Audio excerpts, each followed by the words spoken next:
we're gonna finish stripping down the car and then prep the engine bay and then paint the engine bay. Okay, so before we start, make sure you go to offbeatgarage.com, pick up your anti-V8 club shirt to help support my build. Okay, so we're gonna continue our method of stripping the car down. We see something, we unbolt it.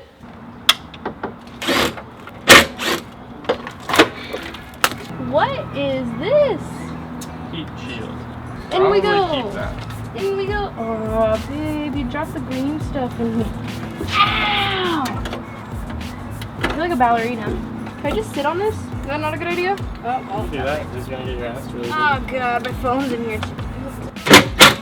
Oh, it's so loud! It's actually quite cozy in here. This looks important. Wow, this is pretty cool. Yeah. If you're into claustrophobic stuff. Why am I shouting? Ah! You hit my shoulder. Not my fault. Here, you can have your cat back. Anyways, this one came off too. I don't even know how I got in here. Pay attention to me. Oh, this is. I'm an engine.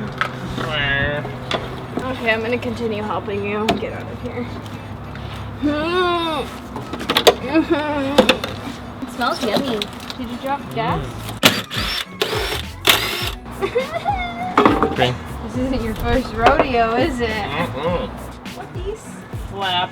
What these? It's a car machine. This is where the dog goes in. The dog goes out. Seriously, what is this? It's just a dog door.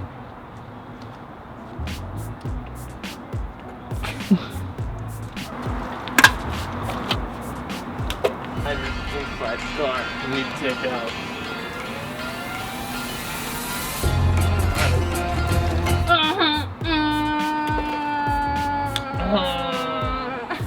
Why is this upside down? How did they even tighten this if it's upside down?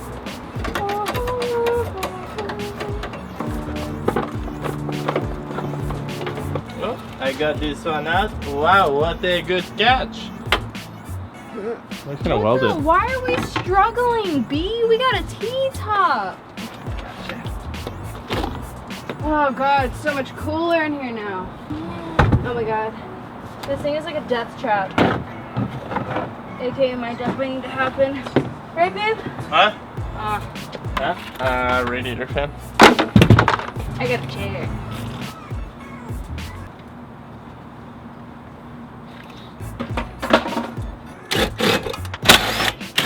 Are you watching me struggle? This is so uncomfortable. Yep. No turbo. Rubs it in your face. Yeah. Ow! Is that an ice cream man? We should go buy ice cream. Close, kind of. Feel how much this weighs, right? Yeah, I know. That's a third of the heating and cooling system. Oh. Oh my god. Oh my god, this weighs like twice as much as the last one. Alright, now we're gonna cut wires. Oh yeah! Scissors. I recline the lazy boy. Yeah, Yeah. scissors are better. Drift car. Hashtag no AC. Hashtag no interior. There's a good amount of leg room right here. Oh, it's pink. It's pink. Tip it forward. Yeah, it's pink. Ah! You always spill that stuff on me. Ooh, look how pretty it is. See how much room there is? So empty. Dude, this car's gonna be so light when it's done. We should put like a bar here so I'm laying down. What's this? No idea. Ah!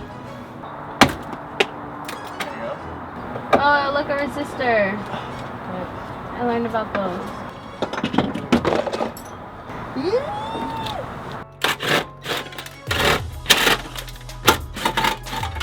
Pre-warning, I'm about to probably yell at you a million times in the next 10 minutes because I'm very hungry. My tummy just growled, which means the tank is empty.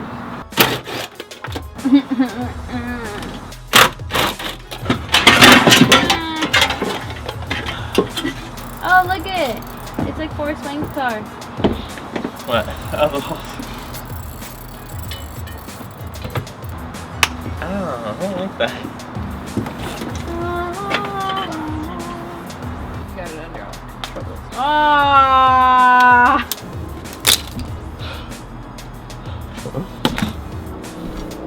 We've taken out more stuff. A lot of mainly just AC components and interior parts. So we'll be weighing that. 116.6 as far as her weight right now. And this is the blower with some sound editing in it. So 123.2 minus 116. Wait, it's 123.2. 127.8 for this. 126.2. All right, this is a whole bunch of random interior stuff. Oh my god. 122.8. So Oh my god. Some random AC vents and interior trim. Yeah, 120.2. Alright, so we got some of the wiring harness. Somebody doesn't want to touch it. It's too dirty. Engine wiring harness, 124.6, so 8 pounds basically. Yeah, 8 pounds for that. Drum horn. Yeah, so stock ECU and little ECU bracket too, and the little... No turbo. Whatever, yeah, no turbo. 121.2. These are some AC lines and then some random junk we found in the interior. 123.6. So there's a total pile of stuff that getting rid of, and there was the total weight of that.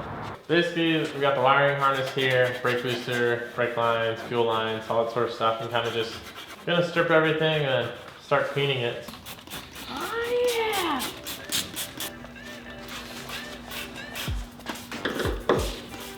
Straight from the top. Wow, look at her shine. Okay. There's like so much nature in here. Okay, maybe spraying everything at the same time wasn't my greatest idea. Okay, let me just try to focus on like one area at a time. So we're gonna try ripping out this battery box. Did you unbolt it fully? It's welded to the chassis. Oh, well then. And that's how Edye lost 4 fingers. Oh wow, that's you're impressive, Edye, because that's not easy. You make it look actually really easy.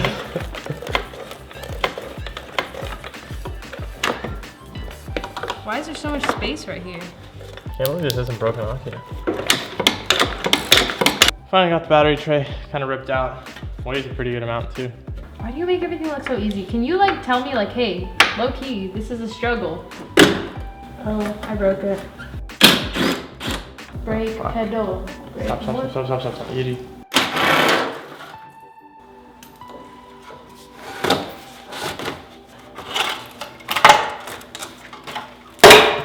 I'm stripping it down and making sure to remove all little stuff. So these are a whole bunch of plastic plugs in this front section. So. Oh yeah, remove its patrols.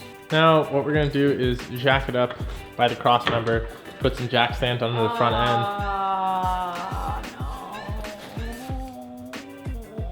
No. Anyways, so we're gonna go and put jack stands on the thing. Okay, Edye. So we'll drop down all the cross member and basically all the wheels, you know what I mean, shocks, everything, get that whole front end suspension basically off. Oh my god, where do you go with these? Frame rail all the way in the back. And then that way you can basically get all that stuff separately, wash it, and then also have it separate in here. So that way when we paint, you don't have to, you know, obviously you can't paint with the cross member in there, so. Oh, you maxed out. Good job. You should get a cookie. Bruh. Ow!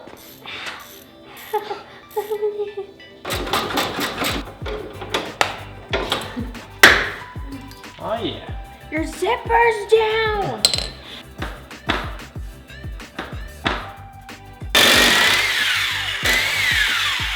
All that just to get this thing out.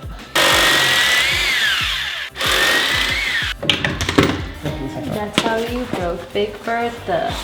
I got dirt in my eye. Good job. Look at that. You did it. Thank you for treating me like a dog. I enjoyed it. Oh. So basically under the sway bar brackets, under the tension rod.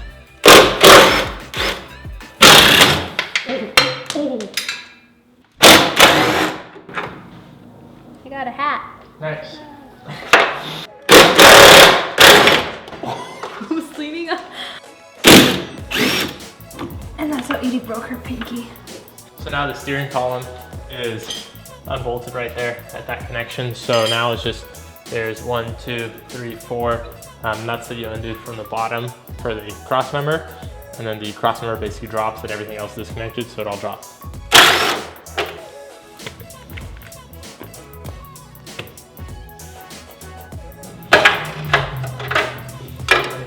Yeah, and this is for the brake line. So obviously you need to disconnect the brake line from the calipers, that way we can drop everything. The brake line doesn't snap. How did you do this? You just pull it? Oh, yeah. And there's one clip over here. Why do you make it look so easy? What there the heck? Okay, I'm gonna try not to hit my face. Alright, now we just need to unbolt the cross member. Which is just pra, pra, pra. Like how? Pra, pra, pra. Totally forgot about this upper control arm over here. So, so yeah, this actually still needs to get undone too.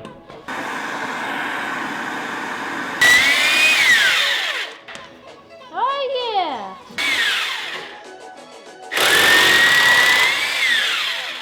I almost died right now. These are the most intense moments of my life. Oh my god, Joe.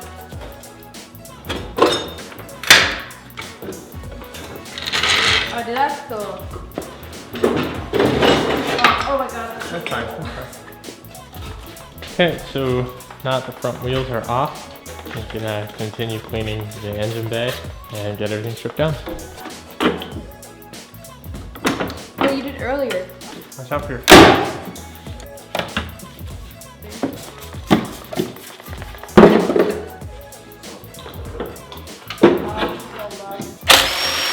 So all this is completely unnecessary. Gotta do the brake master. Get the brake master out.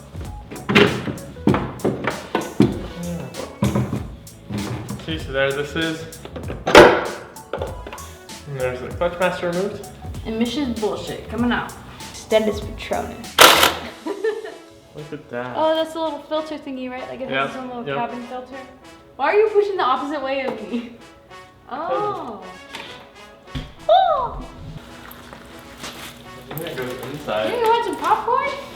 Okay, so with everything unbolted, we moved on to prepping the engine bay for paint. Okay, so how we prepped for paint was we removed all the seam sealer with the wire wheel on a drill, and then we took off all the brackets with the angle grinder. After that, we cleaned the engine bay. I used purple power because it was really grimy. And then I scuffed it with the red scuffing pad, and then finally I painted it. Now what we're gonna be doing is cutting off all the extra little tabs over here, because in this engine bay you don't really need all that extra stuff for the OEM equipment. Really nothing much to an engine that's stripped down. So yeah, so all this stuff is going to get chopped off. So she has earplugs in as well as a face mask. That's how you should be doing it, because safety shouldn't be a joke really with this, especially because the cutoff disc can easily break apart and you'll get like half a cutoff disc in your cheek. So I'll be standing away when this happens. I don't like the sparks, they scare me. Okay. I got this. Oh, I'm scared. Here's it. You make it sound so scary. Well, I want you to know that like it's dangerous. You can't just be like taking it lightly, you know what I'm saying? You're not really boosting my confidence, you know? It's as long as you're careful with it, it's perfectly fine. I don't like the sparks. If this thing didn't have sparks, I'd be cool with it. It was scary. It's good though, huh? You're good.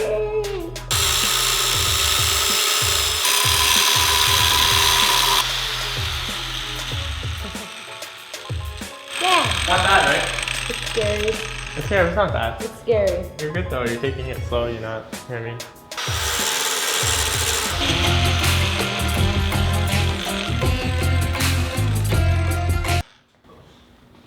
I'm gonna put this down before I feel like turning it on again. I got home and there was some spaghetti in the pot. So I turned the fire on and I was like, and then I got a fork and I was like, so good at that. Thanks.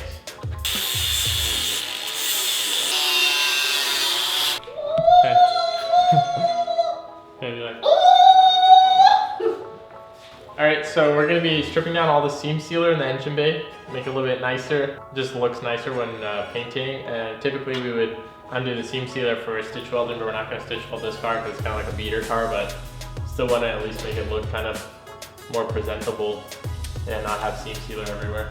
This seam sealer is basically all this stuff right here, and it basically goes between all the overlapping pieces of metal, because basically unibody cars like this are just tons of pieces of metal stacked on top of each other and then welded. So like this is a seam in between this piece of metal and this piece of metal, and then this is a seam between that piece of metal and that piece of metal. So, yep.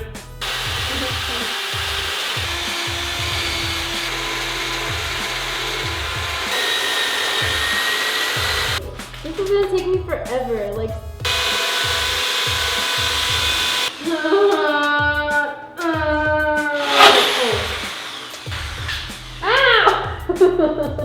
Okay, so the battery box area, cut out like the spot welds and the tray, and manhandled the tray out, and so this area is clean. So now I just got to get a grinder with a cutoff disc, and then grind everything flush, and then also Edye has to get to wire wheeling, and then do all the firewall and make sure it's down to like raw metal so there's no rust.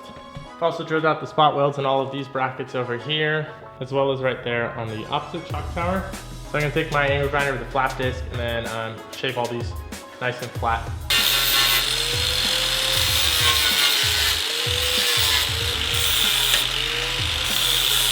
Now everything is nice and smooth there, nice and smooth on top, and back here as well.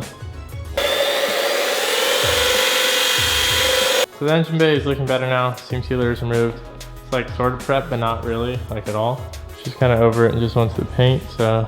Now I'm just gonna chime in here for a second, because me personally, I told her not to paint the engine bay until we actually have the engine in, because we're gonna be scratching everything, putting the engine back in and out, right? And then we also gotta weld the motor mounts. And when we do that, there's gonna be weld spatter that goes everywhere, and it's gonna ruin the paint anyways. And then I also wanted to wait, so that way we could like lay down like a nice paint out of a paint gun, right? Put some like sick flake in there, and then like do the whole bay like that. But Edye did not have the patience for that, and she just wanted everything one color. And on top of that, I wanted her to prep more, because on my engine bay, like I took a lot of time prepping that thing.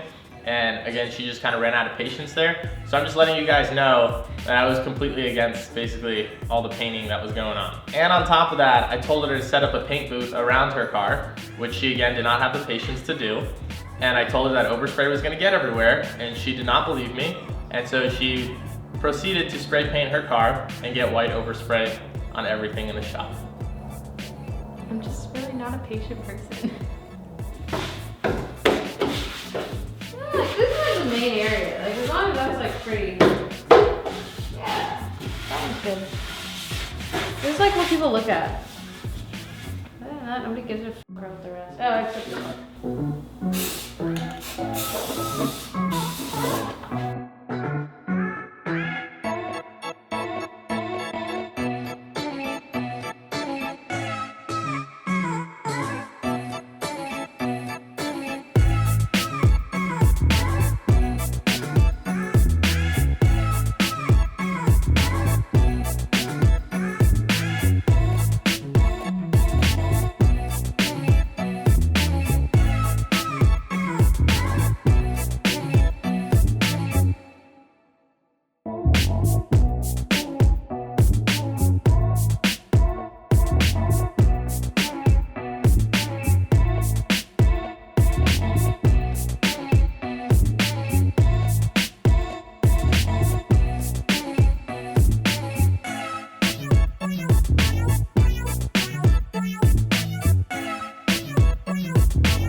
Hey, for no prep, I think that looks really good.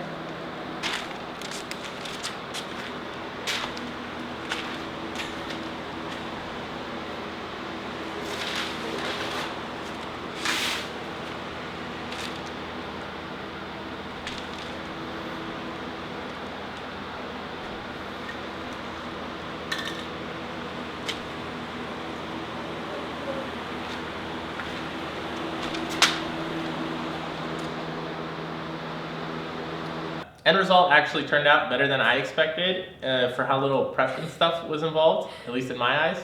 Oh yeah, and just like I called out, there's scratches all along the frame rails from the VH going in and out. There's scratches all right here on the little core support from the VH going in and out. So basically everything that I said was gonna happen ended up happening.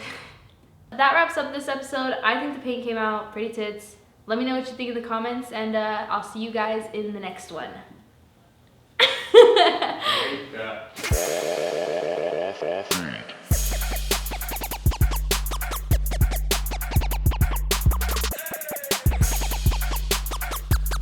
That was good, right? Mm-hmm. That was good? Mm-hmm.